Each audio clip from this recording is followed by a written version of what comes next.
Okay, so my idea for this project was to make a simple slideshow of some dock images depicting some cute dogs. The rough idea was to have a large main image with long horizontal buttons either side of it that and to display smaller versions of the other images in the slideshow in a long, neat single row underneath the large image. So, in the early stages of editing, the main things that I was focusing on was making sure that the large image was centered and in the correct area, having all of these smaller thumbnail images underneath it, use and making the buttons either side of the large one, and ensuring that all of these images were clickable. Uh, in the end, the buttons did not need to be as large as initially intended. Uh, I've kept them at the current size they are. Uh, I've chosen to keep the green color for the background as I feel like it matches most of the color scheme I'm going for with the dog images. I've rounded the corners of the images just to make them look a little nicer, and I've made sure all the images are neatly aligned using some padding.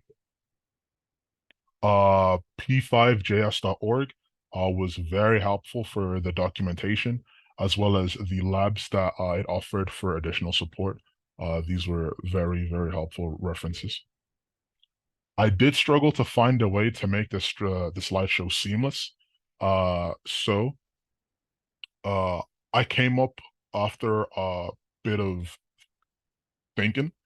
My solution was to have a variable track the number of the image you're currently on and increase that number. So if you were to go, let's say if you're at 5, 6, 7, 8, 9, 10, 9, 10, 11, 12, 13, it would loop you back down to 1 whenever you click on the button here. So you see 10, 11, 12, loops you back down to 1. Uh, Another difficulty was displaying the images appropriately, as I initially did not account for the sheer quantity of images I wanted to use in the thumbnail sketch.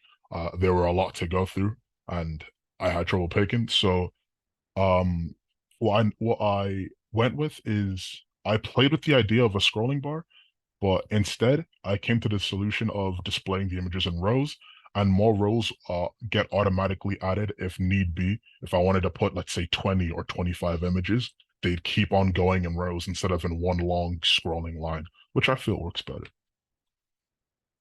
I've definitely learned the importance of planning my design before implementations, as the end goal of the slideshow and what I wanted it to be, I feel was clear from the get-go. Um, Overall, I feel like the consts that were used were also incredibly helpful. So I didn't need to scour my code to find like a single piece I wanted to change about the overall slideshow. It was all accessible from the top and interchangeable. So if you'd mess with a value up here, the value would change on the slideshow. Overall, I feel like my project went successfully. It meets all the points required of itself in the rubric, and as you can see here, it works and it is both intuitive and I feel very simplistic. Thank you.